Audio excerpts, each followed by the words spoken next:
Shut the hell up. I'm gonna go ahead and start.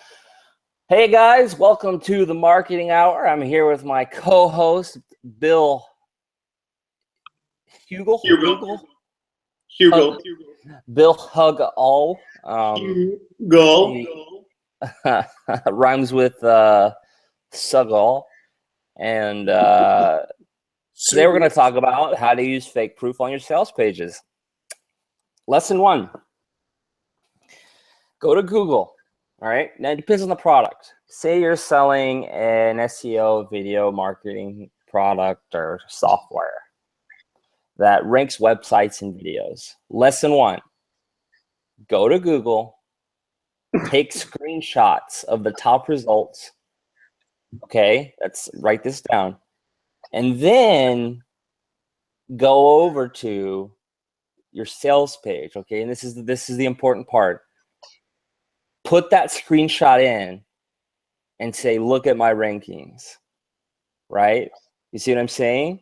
You take a picture of Google rankings, right? And then you sell whatever you're selling, it's going to rank on page 1. And then for proof, you just put that image.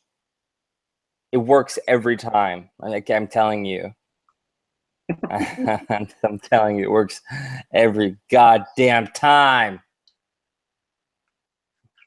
Title is a little sarcastic, but look, we have 35 viewers, so it's good. It's good to have you guys here. Obviously, there's some things that have happened and gone on this week. We won't name any names or anything, but I'm just saying, if we want to make the internet marketing industry a better place, instead of using fake proof, we should use, I don't know, like real proof. Does that seem, what do you think, Bill? Does that seem like a step in the right direction? Or is that like going 2 steps back? Using real proof? Yeah, I'm not sure, man.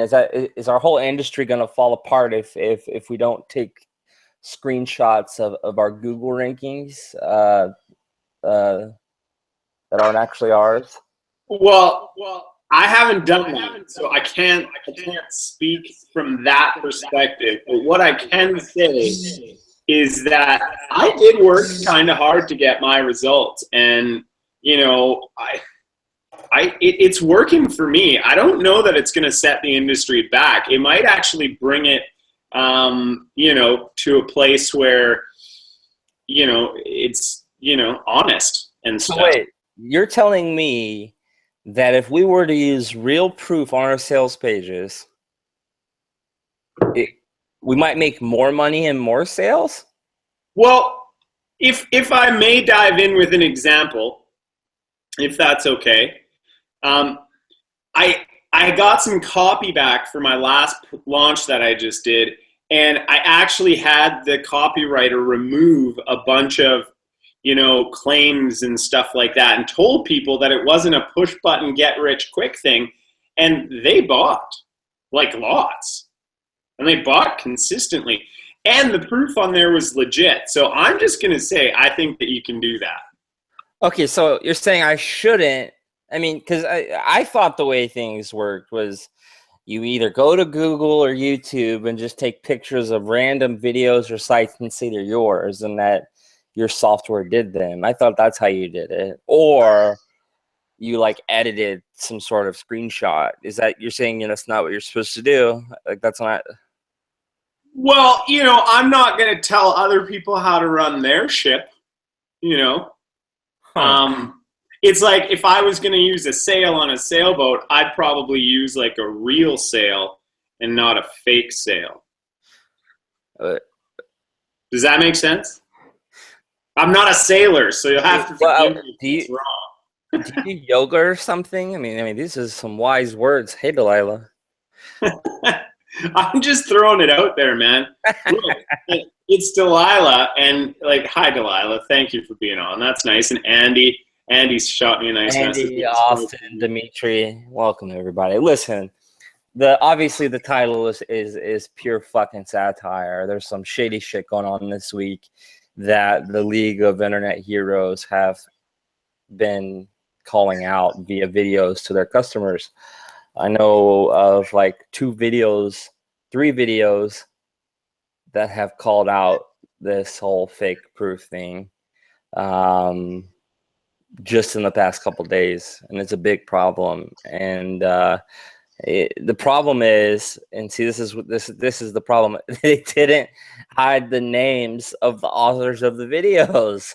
I don't know, someone like me, I kind of get curious and put on my Sherlock hat, could message the owner of the video and say, "Hey, have you ever heard of these guys or this software? Oh, you haven't? That's very weird, because they're saying your page 1 rankings are due to them." And did you do that? Did you send a message just by chance and ask the page owner?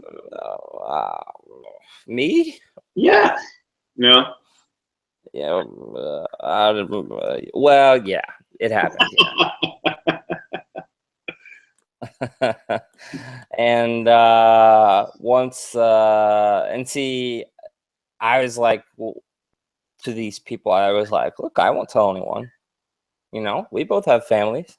I fucked up before, but other people found out. Not from me. I didn't say shit to anybody, but other people found out, and they made videos about it, because they were like, like, first of all this proof is from different accounts. Second of all, what the fuck? Like you're gonna legally defraud thousands of people out of their money, which, by the way, they go and spend 8 hours every day working their ass off for.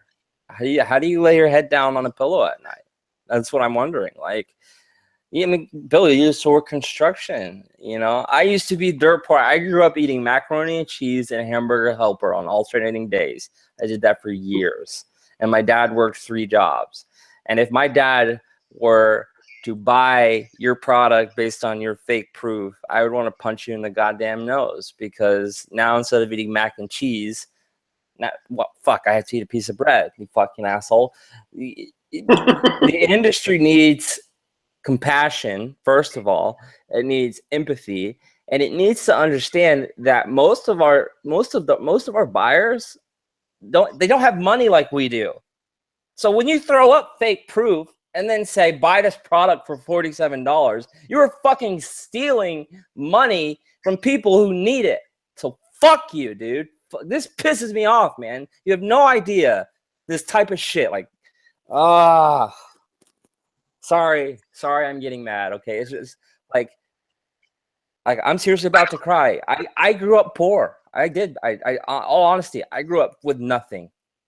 I didn't go on field trips, didn't fucking play sports, I wore the same outfit multiple days in a row, and some of the people that are buying these products, trying to better their life so they can provide for their family and provide for their kids, they're buying because of your fake fucking proof.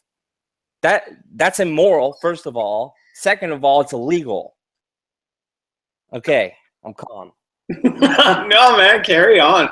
Like, you got the baton and you're going, brother. Just go. Get it out. This is a purging session. Like, get there. It's just wrong, man. It's just like, I did the whole fake proof thing when I first started.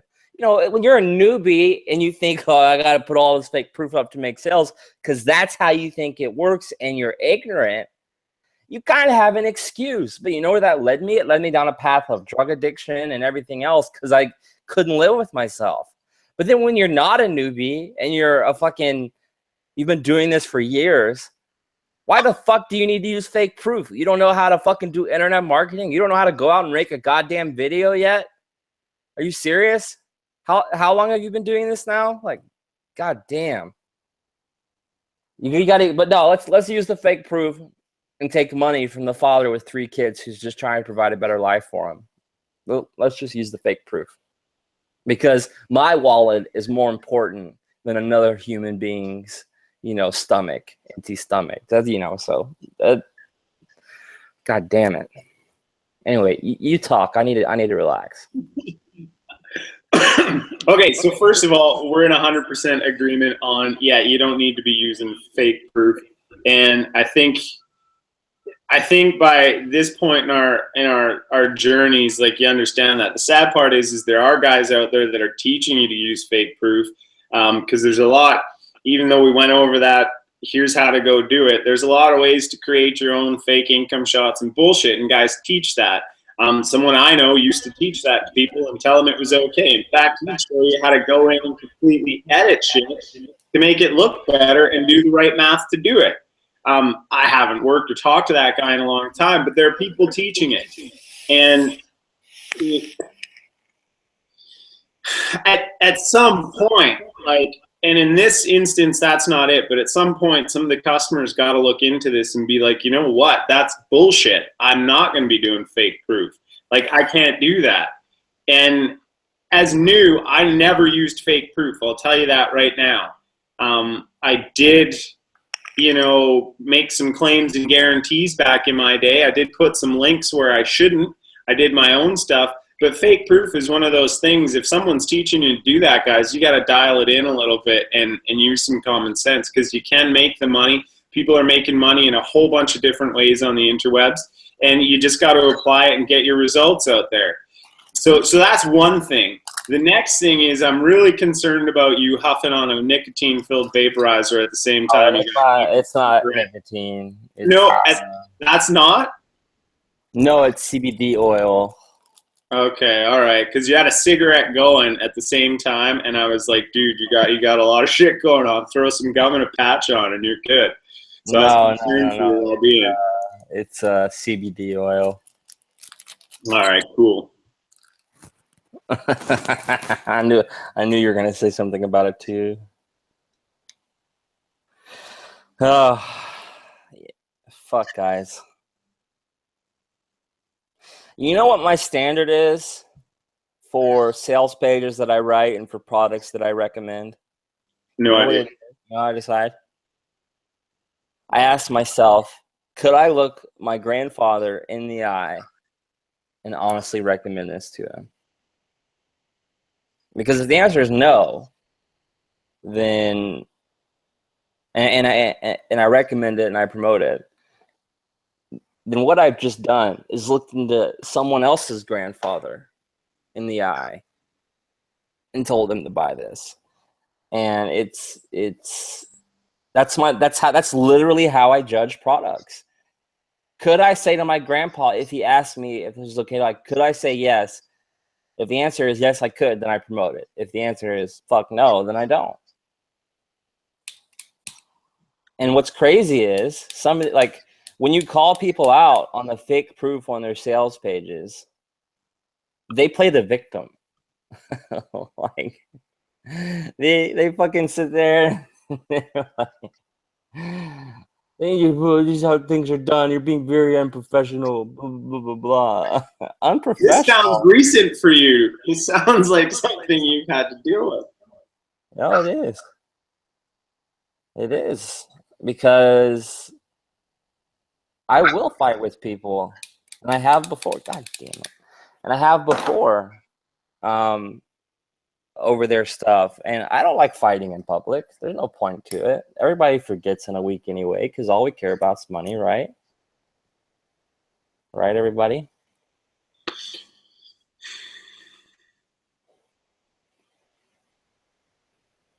So, like, I don't know, man. You don't have to use fake proof on your sales pages. I said it a couple weeks ago, one of my top selling products of all time was how to make $5 a day, and it was a real $5. You just need to learn how to sell. You need to go onto YouTube. You need to Google Core Influence by Frank Kern, the speech he gave, and then you need to learn who your target customer is, who your Bob is.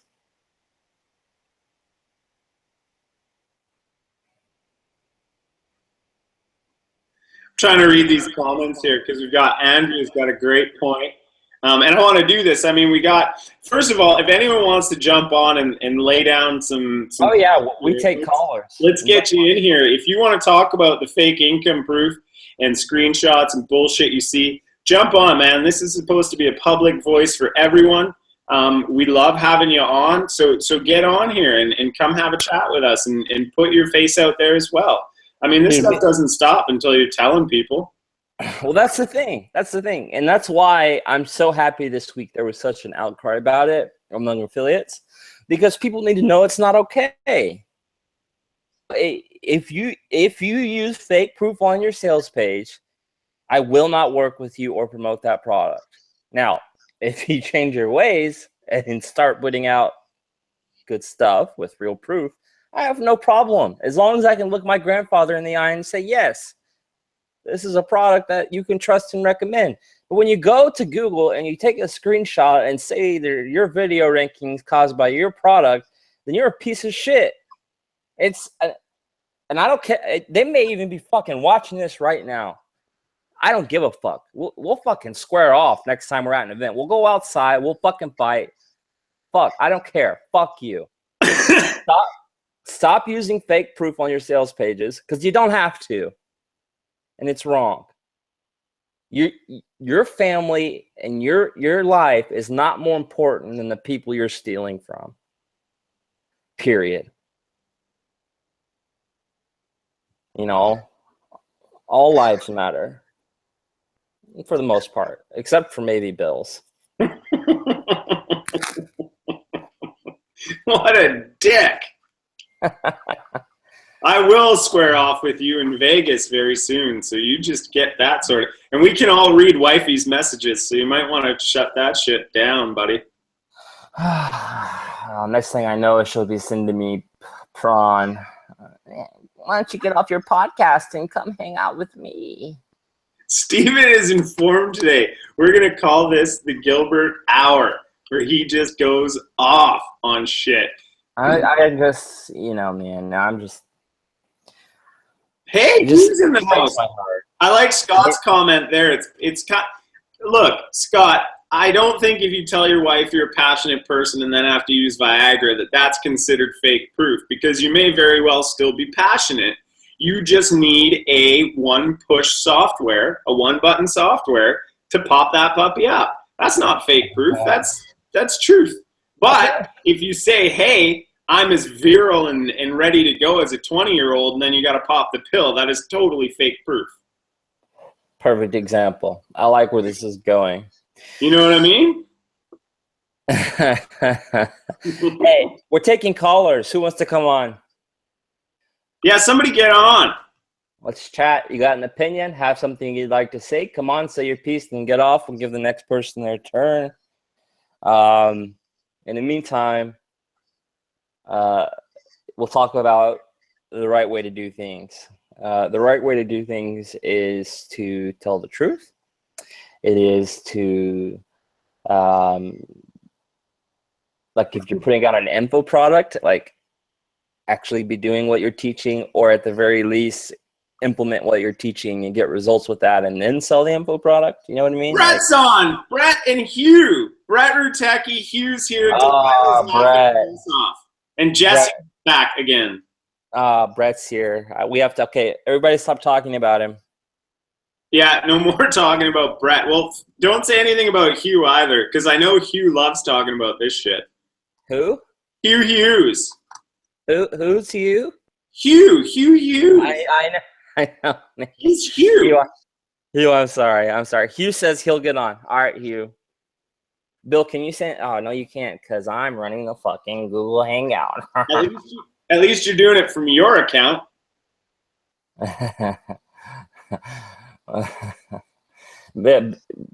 Shit, Brett, you can jump on too, man. I mean, we'll go one at a time, but I'm sure you. We'll bring on. We'll bring on Hugh first, because he asked first, and then we'll bring on Brett. That's how this will play out. So,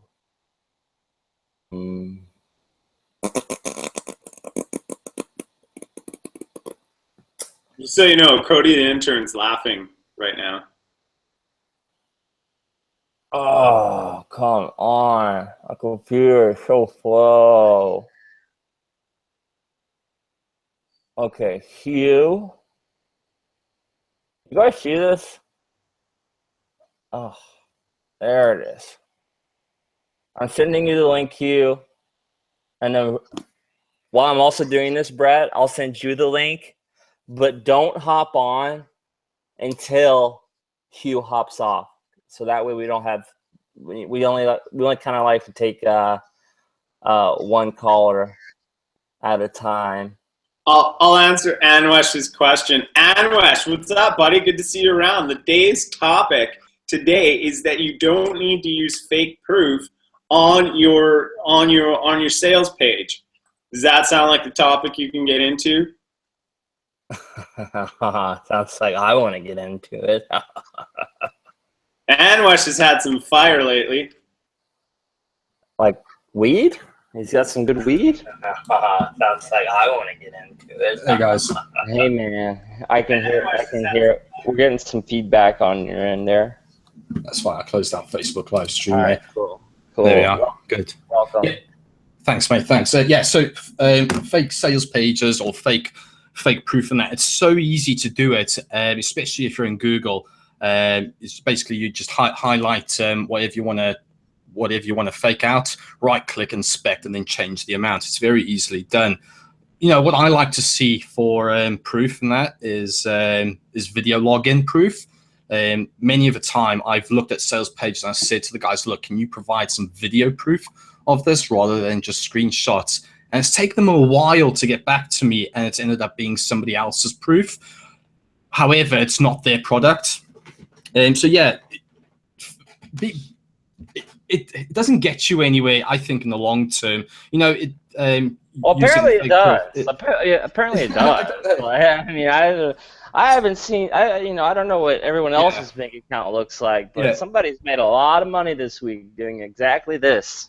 Yeah. I think I don't know if you guys have mentioned the product. I know which product you're on about. I don't know if you've mentioned it. No, we don't want to name any names. Gotcha. Just for... Okay. All right. Yeah. But I've seen those guys, and they've made millions in the past couple of years, and really good marketers. But to do this, I think maybe they're going to bring down their reputation just a little bit.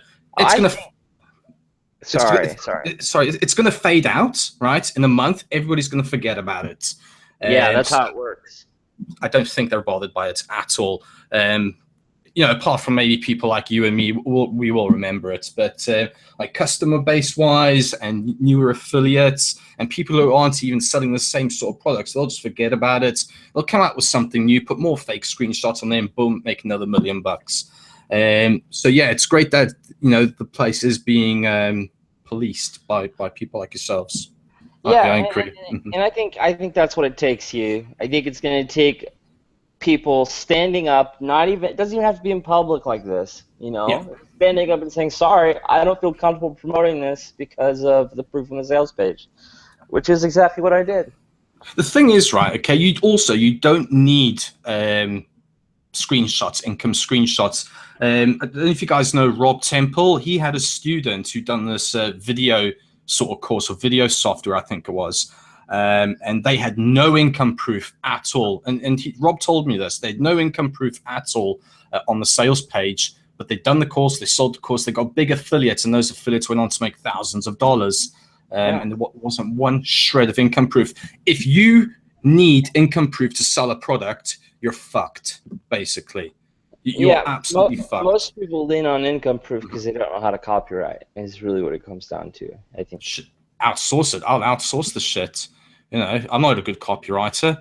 And if people don't want to spend the money to outsource copywriting, then what the fuck are you doing in the industry? You got to put some money in to get some money out, at least. Yeah. Cool. What do you think, Bill? I think that there's two. I don't think you need. Actually, I know for a fact because I've sold without income proof. I don't think you need income proof. I think that when done properly, the two of them can go hand in hand. That being said, when you're doing a software, I think a lot of and you can see some of the good softwares that go on out there, they're selling on the merits of what the software does, and they're hitting their target market.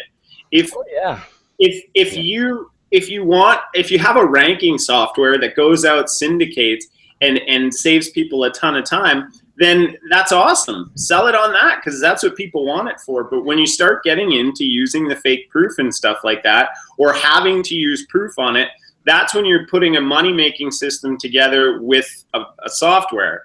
And the software should be able to fly on its own merit. That said, I'm one of those people that I'm not techie, so softwares aren't my favorite thing in the world. But if you put an angle where there's dollars attached to it and some signs on it, I'm more likely to buy that personally, because I like fucking shiny buttons. Shiny object syndrome. I suppose if you want to attract that, I suppose if you want to attract that type of customer base, or a different customer base, then yeah, your sales copy is going to do that for you. If you want all the shiny object syndrome people coming in, yeah, splash your sales pages full of copy. However, if you want like business people, like legit business people jumping onto your courses that are selling at 250, 500, then yeah, just do simple, nice little VSL pages.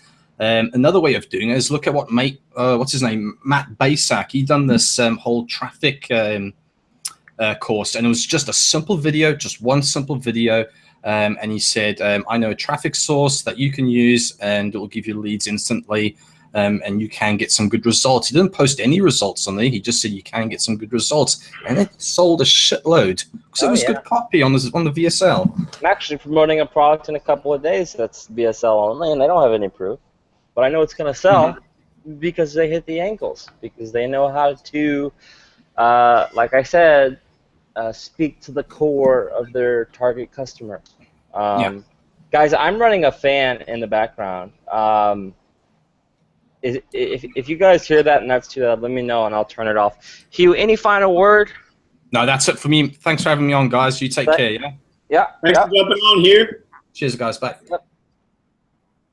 And I think Hugh brings up some good points. You can sell without having income proof. Now, I think income proof helps. I think it's perfectly okay to have it, as long as it's real and yours. Same with ranking proof and traffic proof. Just don't fake shit. All right, Brett. Brett, come on. I turned the fan down, guys. I turned it off. Brett, come on whenever you're ready. Sorry, it's like 100 degrees here in Tennessee, so I'm like I'm dying. You can see my appearance change on like the screen as we're sitting here. Sweat it out, brother. Sweat it out. Yeah, get it out. Is Brett coming? Is he gonna come on the show? Yeah, I already sent him the link. There he is. Hey, my friend. Hey, what's going on, man? Not much. You got any tips about using fake proof on sales pages?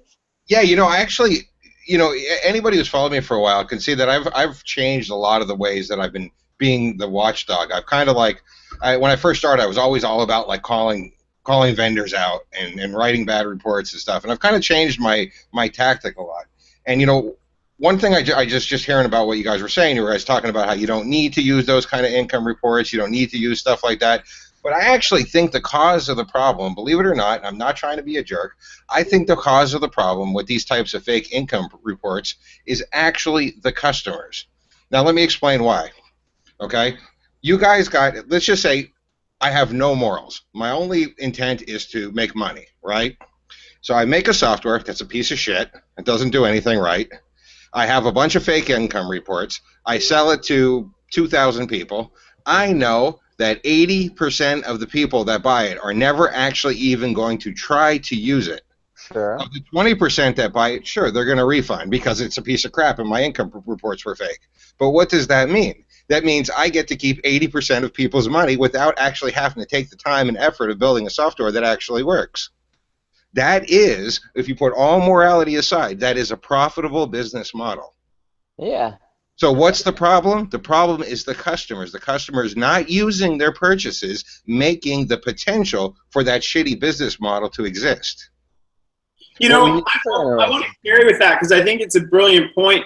I don't think this is an industry issue though, and I think we really like to live in this kind of bubble. But the world as consumers on the whole you get something, you look at it for 5 minutes, and then you move on. My kids and their toys are perfect examples. You buy a new car, you're really excited for a day, and then what happens, or you're excited for a week, then it goes away. And there's a lot of those things that we buy that we don't use because that's just, you know, you wake up every day to give money to other people. So yeah, I 100%, I gave you the thumbs up when you said that. I don't think that people take it as seriously as they should when they're buying something, particularly in this marketplace, because of what they're hoping to achieve as a result of it. Like, we just did 1,100 copies on ours on the front, and I noticed that the video only got watched 400 times. It's like, where'd the other 700 people go? Bill, I just sold my Mail It software. I got 3,000 customers bought it. And I read the system, so I know. I look at the database. It's been downloaded 2,100 times. Where's the other 900 people? You know? Yeah. And I'm not. You're absolutely right. I have a laptop that's sitting in my other bedroom, in my other room, in my living room, that I bought because it was really awesome. It had a flip screen, it had a touch screen on it, and I think I might have turned it on like 3 times. But the difference is, when I bought that laptop, I wasn't investing in a business. I wasn't saying I want to build a business. I wasn't saying I want to make money online. That's a big part of the problem, is the customers, and I'm not putting anybody down. I'm just trying to say that they don't take their purchases as a serious business investment. Since they don't take it as a serious business investment, they don't actually take action on their purchase, and that creates the space where these shitty marketers could slip in with their BS products. So how do we fix it? You know, obviously we're not going to get better customers. So do we do what we did this week and kind of have like a private, hidden behind the scenes coup where we say, look, you know, this is, I'm not comfortable recommending this because of the proof you're using. Well, doing that and saying, and like, you know, like I made a post about a recent product. I don't know if that's what sparked this conversation or not, but I made a post about a recent product on my Facebook group, and everybody's like, yeah, thank you. But here's what's going to happen. In a month or two, nobody's going to remember that post. Nobody's going to remember this person. That vendor is going to continue to sell products, continue to make money, because the marketplace is also short-sighted in this business. So really what I think needs to happen is people need to either say, okay, I'm just playing around. I'm not serious. This is a hobby for me, in which case I don't care about income proof being fake anyway. Or they could say, I'm serious and I'm not going to buy stuff anymore from this vendor. I mean, this is a free market. People can vote with their wallets. That's that's what people need to start doing. Well, here's what blows my mind, and it kind of goes. Well, do you want to go first, or shall I go first? No, go nuts, man. I'm good. I can talk about this all day now. Okay, so here's what I made a review video not a week and a half ago, and in the first 5 minutes of the review video, I said, look, the software does everything it says it's going to do. It's just there's not going to be enough meat to go around, meaning you can buy it, but there's going to be a lot of competition to do the thing that you're supposed to do for the software to work so that you can make money. Basically saying, like, this, it works, but you're going to have a lot of trouble. I still sold 10 copies, which blew my mind. 10 people were still willing to buy it, even though I basically said, yeah, they're not lying. Software does what it says it's going to do. It's just, it's a waste of money, kind of, because of the competition. And these people still bought it. So, Brett, that's an interesting point about the customers, man. I mean, yeah, I think a lot of people do see it as a hobby. They're not really trying to quit their job. A lot of people are comfortable with their routines in their lives, and change is uncomfortable. Risk is even more uncomfortable. And both are things that you take on when you try to start an internet business. And so, go ahead. If that's the case, if people are seeing it as a hobby, then honestly, even like calling vendors out or mentioning bad things or saying this is dishonest really doesn't mean anything. I mean, like, there's deceptive marketing in all things. I mean, I have a weight set in my basement. I really didn't think that once I bought that weight set, all of a sudden I was going to look like this freaking supermodel. And, 20-year-old chicks are going to be calling me up. I really didn't think that. But that's what the advertisement for that weight set tried to make me think. So but I didn't care, you know. So if people are going to buy IM products and say, look, this is just something I do, this is just something I tinker with, then really there's no sense in even saying this person is lying in a sales page, because the customers don't care about getting ripped off. That's what they're saying. That's, I mean, okay, so no, that's like saying, it's the exact same argument. It's like saying, oh, well, that one cop killed a black dude, so all cops must hate black people. Because not all customers, you know, do this as a hobby. Some of them, they may be, less than half. Some of them are actually trying to succeed at this. Well, so, you know, I think we still have to call out the people on the sales pages, at least, you know, for those people that are genuinely trying. And that's good. That's great to do that. And that's definitely a thing that I'm going to continue to do as well. I mean, I'm not afraid. If I see something that's BS, I'm going to talk about it. That's just the way I am, you know, because I understand these customers here, these people buying stuff, I mean, they've got families too. They've got bills to pay. This is their money. Right. But what we really need to happen in order to make any type of progress is we need the customers to start voting with their money, with their wallets. So we need to start saying, look, I'm not buying from this guy ever again, period. Well, and see, to me, when I sit down and I write it down who Bob is, you know, who the average customer is in this industry, it's people who don't know how to build websites. You know, it's people who are desperate and they're on their last leg, you know, or trying to find a way to make a little extra money so they can make rent, you know. And when you get those types of people, they have no experience with WordPress or rankings or anything, you know what I mean? So it's like it can become a real problem when people are buying based on the proof, if the proof is fake, especially if they're seriously trying to help themselves. Now, I agree with you. There's a lot of crack addicts. I mean, a lot of hopium addicts that just buy to buy, you know, just like people love America because of the American dream and we're all temporarily embarrassed millionaires. It's for the people who aren't. Those are the people that I care about. And I think you're right. I think customers need to vote with their wallets, the ones that care at least. But that we also have to make a concerted effort to inform them of when something is bullshit, because if they don't even know how to do WordPress, then you know, we as affiliates are the filter. You know, we're the filter between the product and the customer. And I totally agree with you on that, Stephen. That's an excellent point.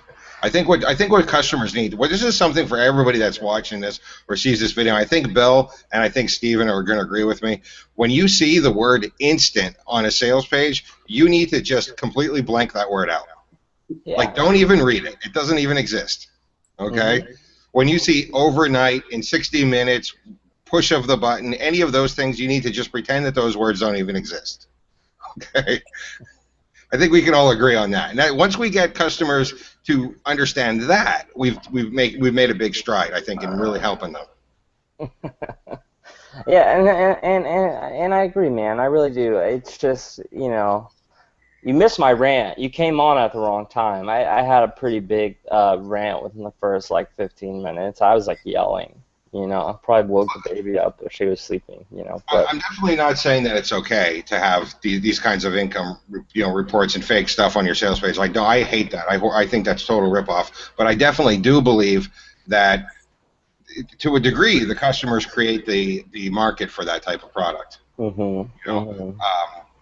And by not using their stuff, and that's why. I mean, think about it. If putting morals aside, from a total business perspective, I'm a person that only wants to make money, it does make sense to make a bad product in this industry. Yeah. Because I know most people aren't going to use it anyway.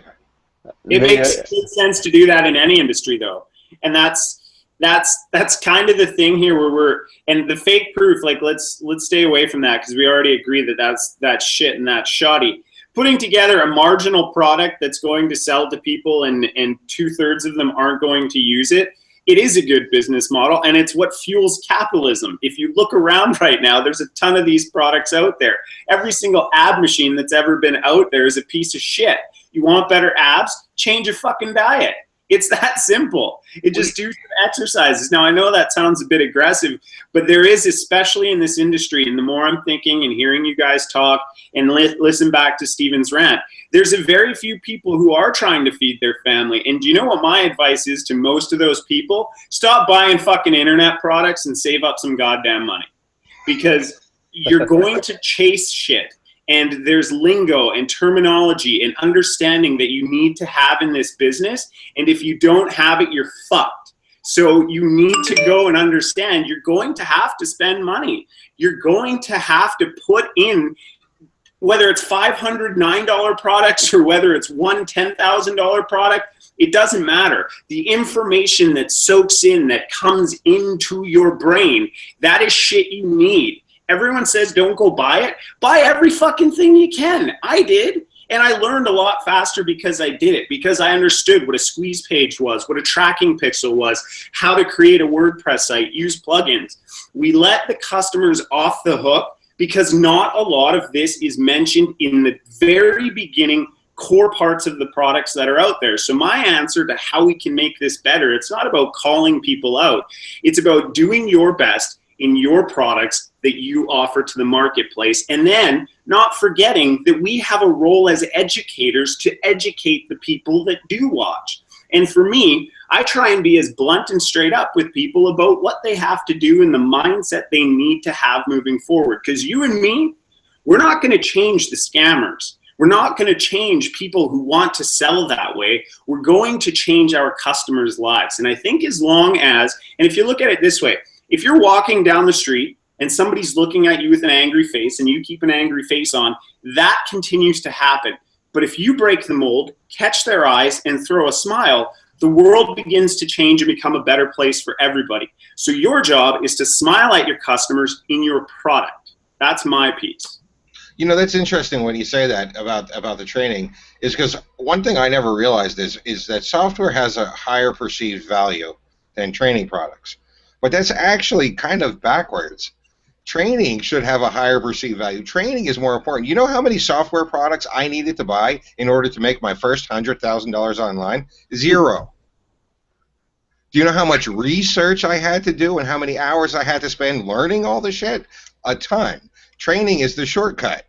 Training is actually more, really, training should be considered more valuable than software.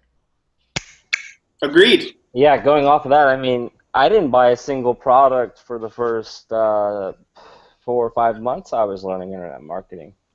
But I was one of the desperate ones. Like, I had to pay rent. I had to eat. I mean, like, I lost 25 pounds when I lost my job because unemployment was giving me like $130 a week, and I had rent.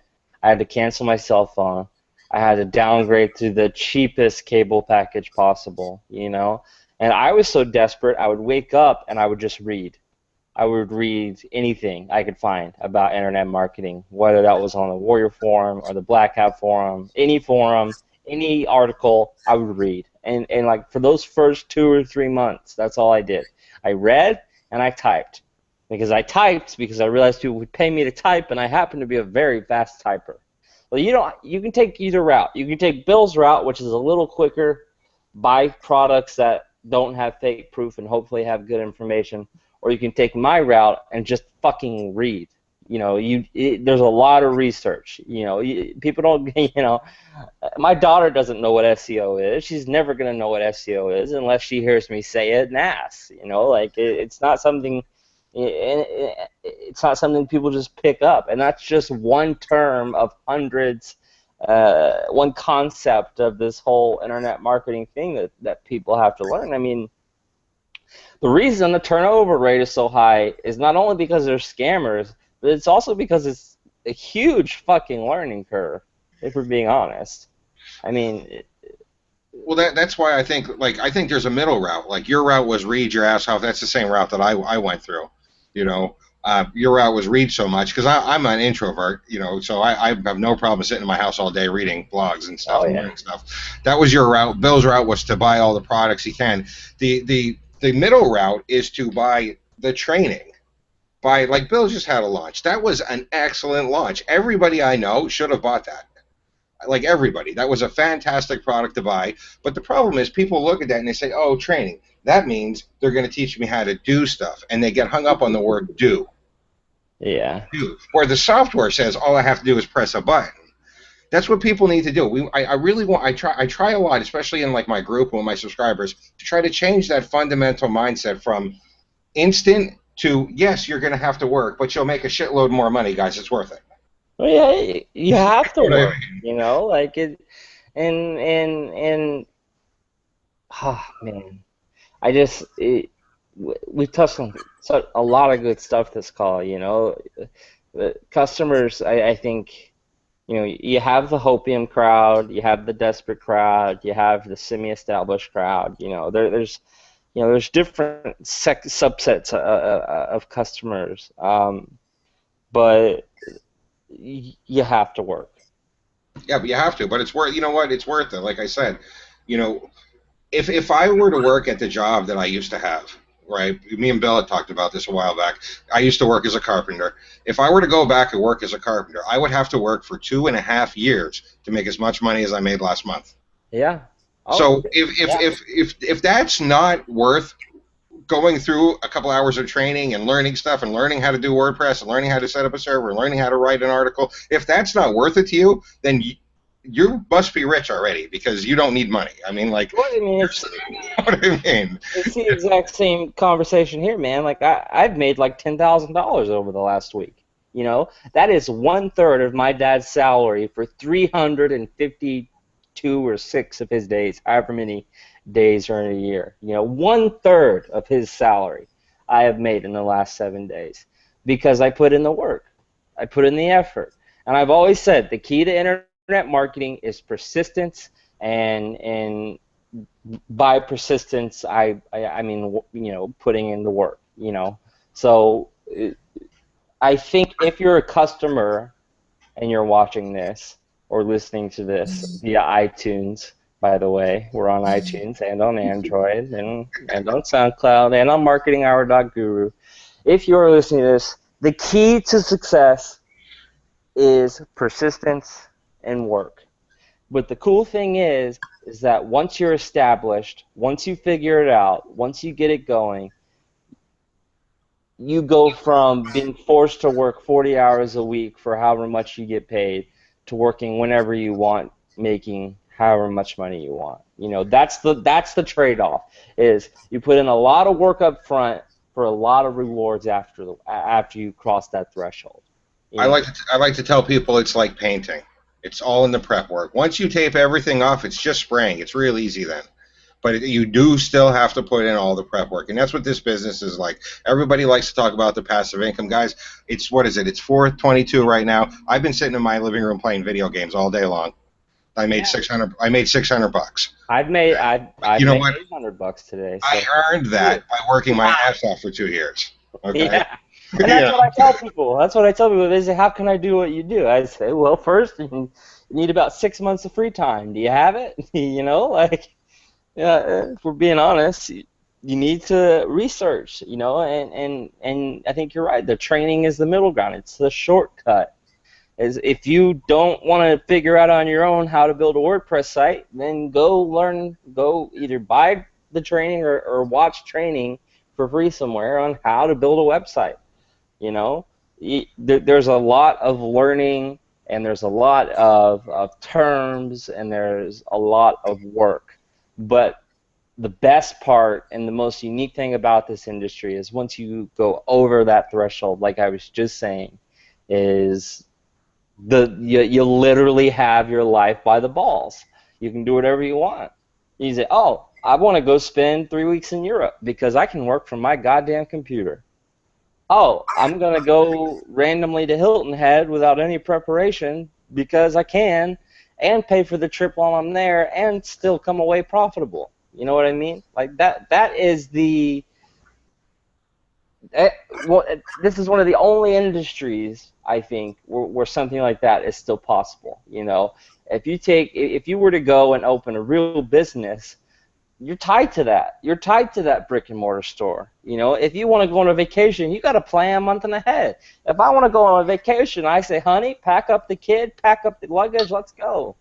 You know, I have my life in complete control, and that's all I ever wanted from the beginning. Was after I got fucked over by my shitty ass boss, who I went into his office 2 weeks earlier, and I said, "Look, I know you guys just bought this company. I know when people tend to buy companies, they tend to lay people off, and I know I'm at the bottom of the totem pole. Do I need to look for another job?" He looked me point blank in the eyes and said, "No."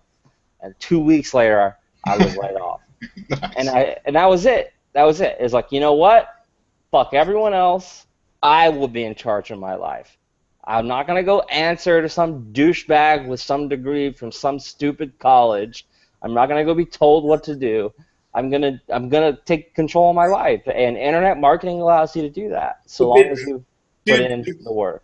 the key there is that I think a lot of people make this assumption that you take control of your life when you finally are job free, when really taking control of your life starts that moment you get serious about what you're doing. And I think a lot of people make that, like, I may seem like I'm in control of my life now, but I was in control of my life when I was working 12 hours a day, working 3 hours before I went to work, and working all night afterwards. That's when I took control. And you need to take that same control. You can do this in your spare time, 2 hours a day, get going, but be realistic with your expectations and understand that you're in control right fucking now. And if you're not taking that control, then you're going to forever be stuck and at the whim of someone else. Like, it's just the way it's going to be. So there's a few distinctions that you don't necessarily know you're making right away, or that you can't convey to people in one sitting. But knowing when you took control of your business and or your life, that's a hugely important part of this whole thing that people miss, is you're in control today, not later. Well, you are when you decide, right? When you decide that you're the one who's going to study before and after work, when you're going to put that extra time in, that's taking control. It's not after you quit that you're in control. You got to start beforehand being in control. Fair point. Brett, any final words before we take our next caller, buddy? I'd love to sit here and have you on all the time, but I got to be fair to all the viewers. No, I got to go play some video games anyway. What are you playing? What are you playing? Call of Duty Zombies. Fair enough. Fair Nice. enough. Good choice. Good choice. Have a good one, fellas. You too. Later, man. Coming on, buddy. I think I still have this thing copied and pasted. And I'll come over here and send a message. What time are we at so far for the broadcast? We're almost there. Well, I'll have to look on Google Hangouts because we have to look at the Google Hangouts time because that determines the hour. I mean, we started broadcasting before I started the Google Hangout, right? Because we take the podcast from the Google Hangout. Come on, dude. You guys see this shit? Oh, there it is. Jesse. Yeah, that's who we're bringing up. Ooh. Oh, I want to say this while you're looking. Somebody said, Harry said, you can't be a jack of all trades, so what about outsourcing? I don't believe that you can ever be fully in control of your business by outsourcing until you know what the hell you need to do to make your business run. That's me personally. I could tell you, bring me 10 grand and I can outsource the shit out of that. But if you don't know what you're doing, you sure as shit won't be able to. So it's not that you want to master every single one, but it's know how to do them so that you can tell people with some clarity what they need to do. So in order to do that, you need to run through and get a basic understanding of your tools and what it is you're going to be doing. Gotcha. Fair point. Yeah, like I didn't even start actually outsourcing. I mean, I would outsource graphics and stuff, you know, Fiverr, whatever. But I didn't start outsourcing like actual tasks that I would do, like build pages or put a website together until I was established, kind of like you just said. So we're expecting our next caller, Jesse. Whenever he gets on here, I don't know what time. I know we're at 55 minutes, says Scott. Yeah, we're at the time on the Facebook broadcast, but I don't know what we're at the time at on the the Hangout, and I don't think it. I have to go to YouTube to check. Rob, you know how to make money online, man. Don't be pulling my leg. Hashtag jokes. Jesse, did you get the link, man?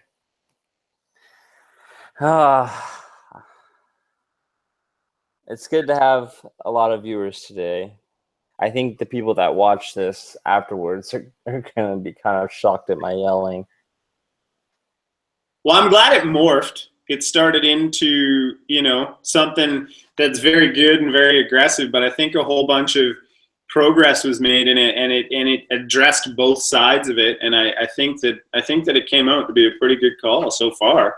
Oh yeah, for sure. I think our listeners will enjoy it. You guys may not know this, but we do this live on Facebook so we can interact with you guys and help direct the conversation. But then we turn it into a podcast and upload it to all across the web and a whole bunch of different podcast apps.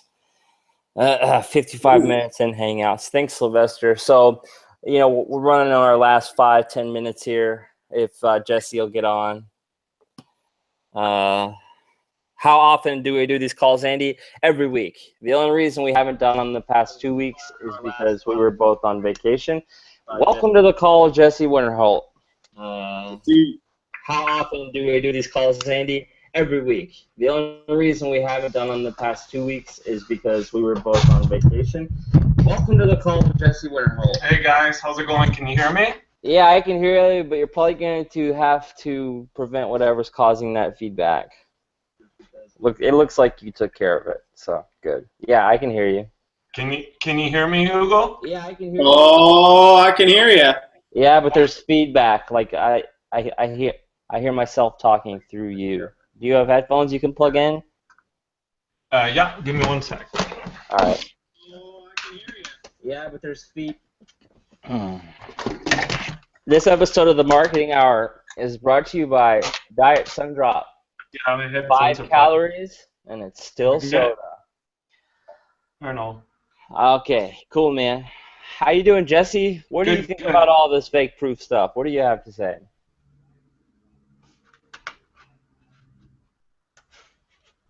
And I don't think you can hear me.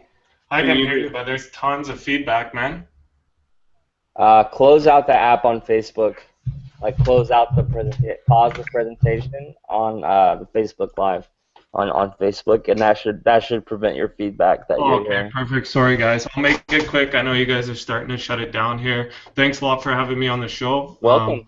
Yeah. So basically, I just want to talk about this from someone that kind of has gone through that syndrome a little bit myself, and how there's people that take advantage of it. I'm glad that you guys are talking about this subject. You're opening up, and you guys are being transparent about it. It's there is people, I'm sure, that are listening to this show, that are watching this show, that they are newbies as well, and that you guys are putting it out there and saying, hey, you guys have to be aware.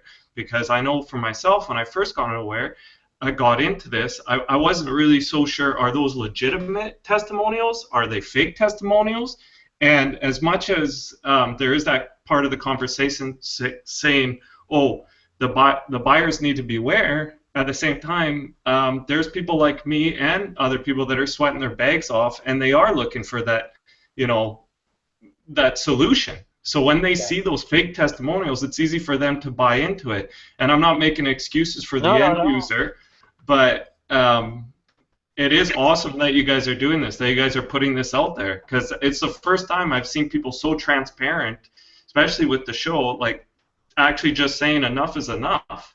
Here's the trick for you, Jesse. Here's how you tell the difference between fake testimonials and real ones.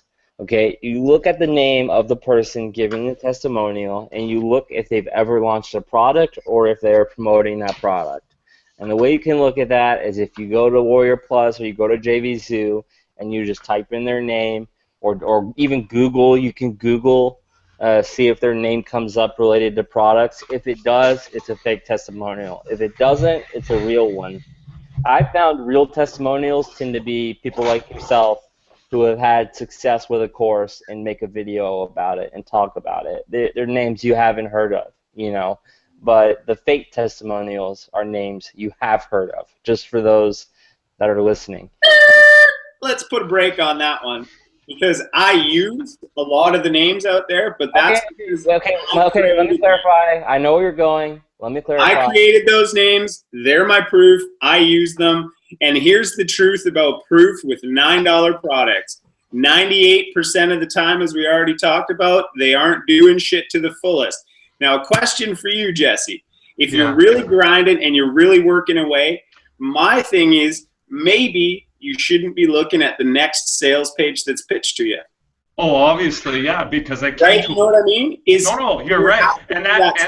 And you're absolutely right, but I'm saying that those people, they're making, because that takes time. As a newbie, I've been around now for a year, but when I first got in, right, that takes time to establish the mindset to weed out those people that are just throwing crap at you, right? Right now, I usually deal with yourself, Steve, Mike from Maine, Brett. Those guys are legitimate. I like them. I love their products. But there's a lot of guys, when I was getting into it, right, that you know, you're like, oh, I'm going to grab this, I'm going to grab this. But again, over time, 6-7 months later, as you're trying to tell me, is you start to weed those people out, right? And I don't know. I just wanted to put my 2 cents in there, put my name out there, talk to you guys. I love the show. I'm listening to it all the time, and I got a lot of respect for what you guys are doing. My other thing was that I think Steve kind of tapped into this a little bit, but it was just that, you know, I was kind of curious about these call-out videos, kind of to help out the people, your people, and to protect them from this kind of bullshit. But obviously, it doesn't sound like you guys are going to give out more details. I'm going to have to look into it myself. What do you mean? What are you asking? Like, I guess what I'm getting at is I have to, you know, after this call, I got other stuff to do, but I have to tap in and look and try and figure out, you know, what product you guys are being more specific, because there seems to be an underlying tone that you guys know about what product this is, but I don't know what the product is. But Brett mentioned he made a post, and obviously go look at Brett's post. Go check out Tommy's video from a couple days ago. Brett's blog is brettrutecky.com. I don't know Tommy's. You'll figure it out. The reason we avoid name calling and the reason we avoid calling out who these people are is, one, the drama that comes along with it, two, the potential lawsuits and years in court. Even if you are right, nobody wants to spend 2 years fighting a court battle, even if you end up winning. It costs everyone a lot of money, and it's just not worth it. So that's why we don't do names. But no, and it's totally unprofessional, and at the same time, you guys have done your job. But just opening up the topic, I'd love to see or even hear other callers come in or even discuss about it, because I think it's something that, you know, this might be a hit and run episode, or you guys might talk about this a year from now. But I don't think it's going to end. There's a lot of people that can prosper from these fake testimonials, right? So it's good to bring it up whenever it comes up. But anyways, I know I'm cutting you guys over your time limit. I appreciate you having me on the show, and I guess I'm out if you want to cut me off. Yeah, I'll cut you off. Thanks for calling. Thanks, guys. Bye. Thanks, Jesse. Yeah. I love this. I love bringing people on, man. I just think it's great. Oh, absolutely, man. It's better that way. You know, hearing everybody's perspective and opinion and everything else. God damn it. There we go. You know, and not all testimonials from vendors are fake. I mean, I did a testimonial for a product yesterday, but the difference is it was a video testimonial, and I actually used the product. Well, that's helpful. You know, there are truthful testimonials from affiliates that are promoting products. It's just generally they're fewer. More often than not, if there is a testimonial name you've heard of, it's just, hey, can I use your name as a testimonial? And the other person says, sure. And it's not a legit testimonial. So like the best way, I think, just to distinguish between that is do your research. You know, find out who the good guys are. Find out who you can trust. Find out who's not lying to you. Find out who's putting out products that are actually good. And in the same way that I'm not going to name bad people, I'm not going to name good people either. You know, you need to go out and find them and judge people for yourself. I can't make that judgment for you. We got an angry We got an angry face on our live. I don't care. I'm just surprised. We haven't got an angry face before. That's a big deal. Who left the angry face? That's it, man. You're on my hit list. You sweet Eves, I guess it is. I hope I said that right. But totally is it left Eve? the anger face. Eve? No. Eve's cool.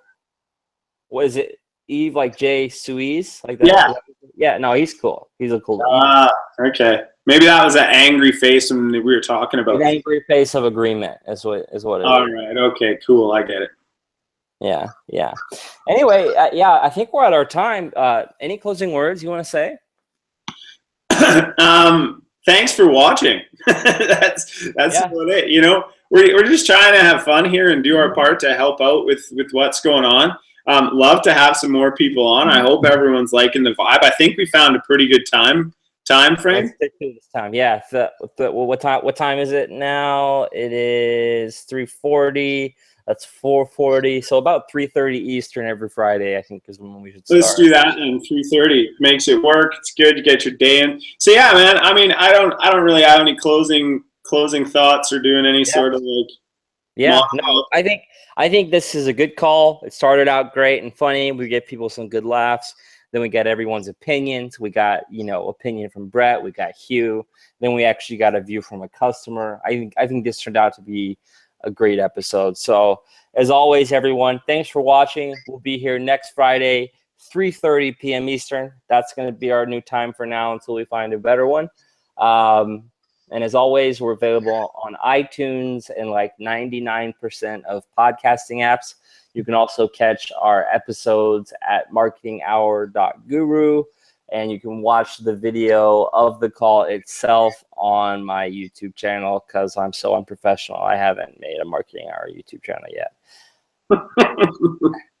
That said, I appreciate y'all's time. I appreciate y'all's input. It's always good to hear from you, and see you next week, I guess. Peace out. Later.